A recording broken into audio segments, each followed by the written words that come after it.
20 पुस्तक की लिस्ट है, उसमें हमको 4 ही चाहिए, वो 4 दे ही नहीं रहे, बंच में ही देना पड़ेगा और कॉपी कंपल्सरी, स्टेशनरी कंपल्सरी। इस तरीके से सर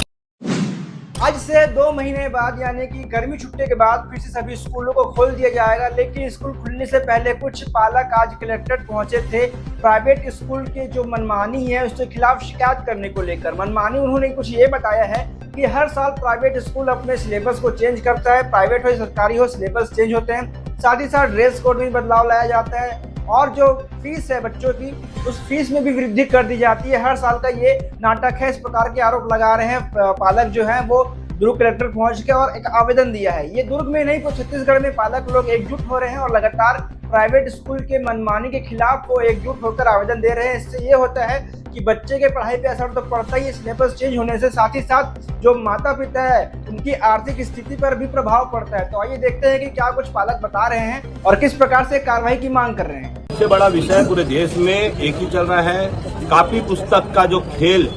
बच्चों को, छोटे बच्चों के भविष्य के साथ खेला जा रहा है, उनके पेरेंट्स को ठगा जा रहा है चंद निजी स्कूलों द्वारा और चंद कॉपी पुस्तक की दुकान वालों के द्वारा और कुछ एक जो ड्रेस कोड बेचने वाले दुकानदार जो हमारे शहर में है।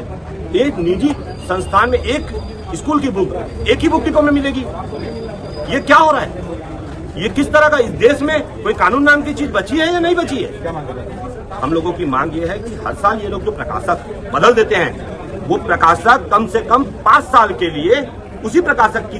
किताबें चलनी चाहिए। अगर एक ही किताबें एक ही प्रकाशक की चलेगी तो हम लोग का वो दिन वापस आ जाएगा कि बड़े भाई की पुस्तक छोटा भाई पढ़ा करता था और उस छोटे भाई की पुस्तक उसकी बहन पढ़ा करती, क्योंकि 5 साल सिलेबस ही चेंज नहीं होगा। सेम उसी तरह ड्रेस कोड हर वर्ष बदलने की क्या आवश्यकता है? 5 साल तक कम से कम ड्रेस कोड ना बदला जाए और अगर 5 साल के बाद आपको सिलेबस में कोई नया वर्जन आ जाता है और लगता है कि इसको चेंज करना चाहिए तो कम से कम 3 महीना पहले आप वो लिस्ट को जिला शिक्षा अधिकारी से अप्रूवल कराइए और अप्रूवल लिस्ट